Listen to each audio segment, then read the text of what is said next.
Hey, typical hunks adventure.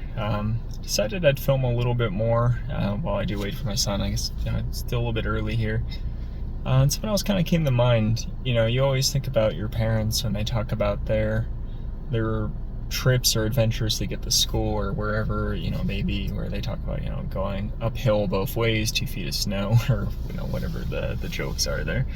And I thought I would talk about my experience as a kid and getting to school. My parents, they both worked, and they worked far away, so unfortunately they couldn't take me to and from school. We also didn't have a school bus, so it was often left for me to walk to school. My brother was a grade ahead of me, so for certain things he was able to walk with me until he transferred to the next grade level or school, and I had to do it on my own, or if I had friends that lived nearby, but I don't think I really did for even elementary. But yeah, it was always quite an interesting thing to think about, because now with my son, it's I don't think I would ever want to have him risk walking to school alone or anything like that, especially at a young age. But I remember doing it even for kindergarten. I went to a certain school that was close by, but it still involved walking 2 or 3 blocks, crossing a main road with a bridge, and then getting over to the elementary school. And for whatever reason, I don't know if the teachers didn't like me. Maybe I was really bad. I don't remember, but I just remember in kindergarten, the only thing I can remember is I threw an eraser or something in the class, but I got suspended for it. It's so strange, because they're like, well, you can't really suspend someone in kindergarten for that. And my babysitter at the time, one of my neighbors, he was like, this is ridiculous. But after that, I may have went to 1st grade at that school, and then I transferred to a different elementary school that was a bit further away, that I had to walk to. And that also involved crossing through a business plaza, and then a main road, and then a handful of blocks before getting to the elementary school. So not exactly too far, but when you're a kid, it's a longer distance. And I really excelled at that school. I got one of the awards for being one of the top students, and I remember it was a 3-foot award that I got, and it was pretty much as tall as me at the time. And a lot of kids, their parents were there, and they picked them up, and they were able to go home with it.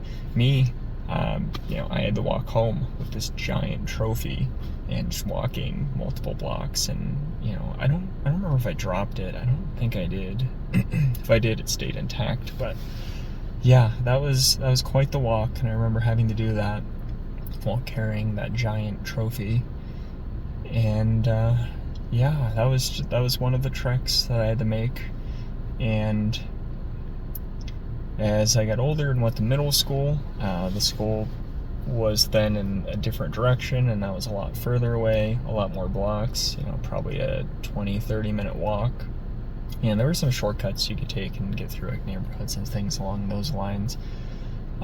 Things that you can't do now just because of how the roads and everything changed, and I'll kind of get on that in a moment too. But yeah, that was a longer walk, a nice peaceful one, but there would be things that would come up like bullies and things like that, and you try and avoid people by taking different routes and things like that. So I remember that not being super ideal.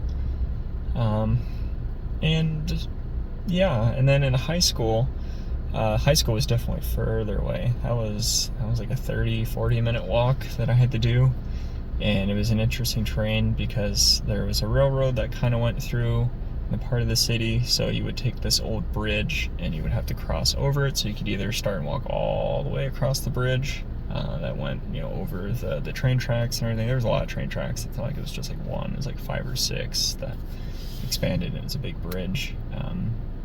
Or you could go under the bridge and get all the way up to where there would be stairs, and you take those stairs and switch back all the way up to get to the top of the bridge. And then you could either take the bridge all the way down, or you could go until you get to the other side and then take the stairs to go back down. So it really depended on how we wanted to go about that. I think at one point we did cross the train tracks, but it just really depended if it was open, because there was an aluminum factory and some other businesses that kind of operated in that area. So depending on what was going on there. But Yeah, if you couldn't just cross the tracks and you decided to go down low, then it would add more time having to go up those stairs, compared to just taking the bridge across. But it's more of like an arch, so that also added time instead of just going straight. But that was really the only way that we could get home, unless you went way out.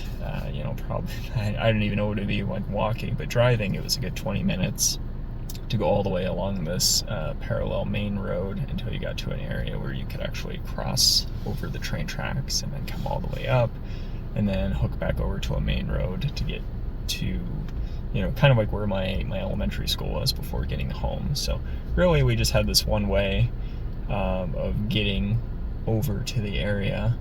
And then as years passed, I think like towards the year that I was graduating, they built this giant highway that kind of connected right near that, and then actually went through the area that I used to cross over to get to my middle school. So you can't even do that anymore. So I'm not even sure how people will go about getting home that way. I guess you just have to kind of go along it until you find some, I don't know.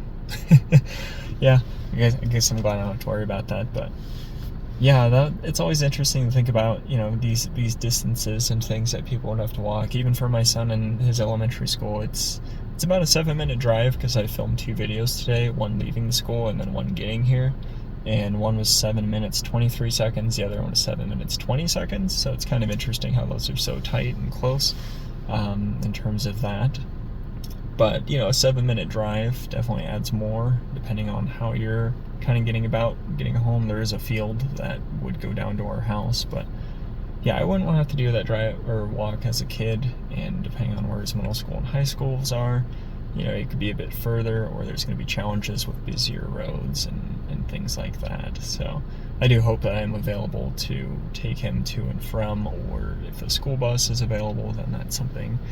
So that he doesn't have to deal with those long walks or other things that may come up with, other people.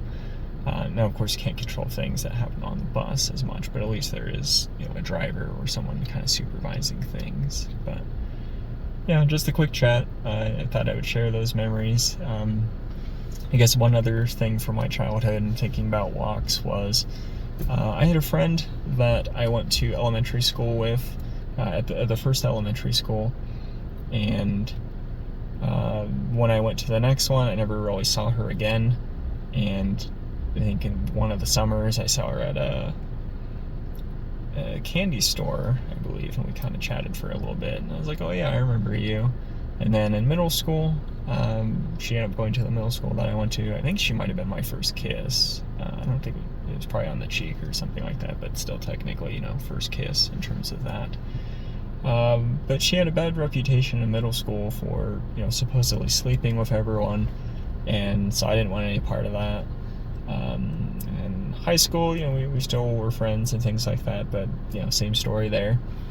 And then after high school and everything, and me going to tech school and things like that, we were still friends, and somehow we connected and were kind of a thing, but not officially. And I learned, the rumors and things about her weren't true, and it was just, how it was in school. People were always spreading lies and things that caused drama. So that was nice to know, but I had just gotten out of a relationship, and I wasn't sure I wanted to be in one immediately, especially, someone like that. Even though, we had known each other for all those years, but I still stay in contact with her. I'm happy she's, doing fine and everything like that as a family and kids. But yeah, that was just another thing I kind of thought of from my childhood with those walks and, friends like that. And at the elementary school that I graduated from, yeah, I still have one of my childhood friends from there. And it kind of ties into some of the, childhood things, even with my house, where, he would come over. He was less fortunate. He grew up in the projects, and his family didn't have a lot.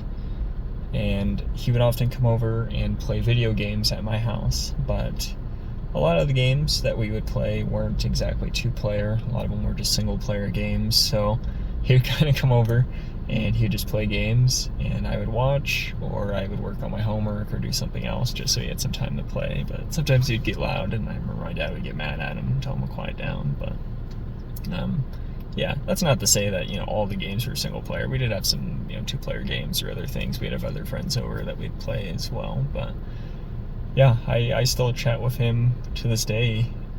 He's doing pretty well. He recently moved back to my hometown from where he was, so it's cool to have a childhood friend that you've, known most of your life.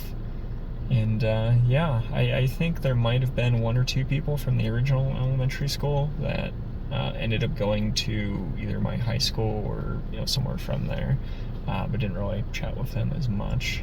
But yeah, hopefully this video gets you thinking about maybe how you grew up, maybe your own journeys to get to and from school, or just reminds you of other things that happened in your childhood, especially as you get older, or if you're a parent with your own kids and thinking what you can do to improve their childhood, or maybe some of the things that they would deal with in their day-to-day. So, but I guess that's going to do it for this video as well. I don't know if I'll get all these up in one day or if they'll kind of be spread out, but I guess you would know based on my clothes and everything that I'm wearing. But yeah, stay safe, stay healthy, and I'll see you in the next video.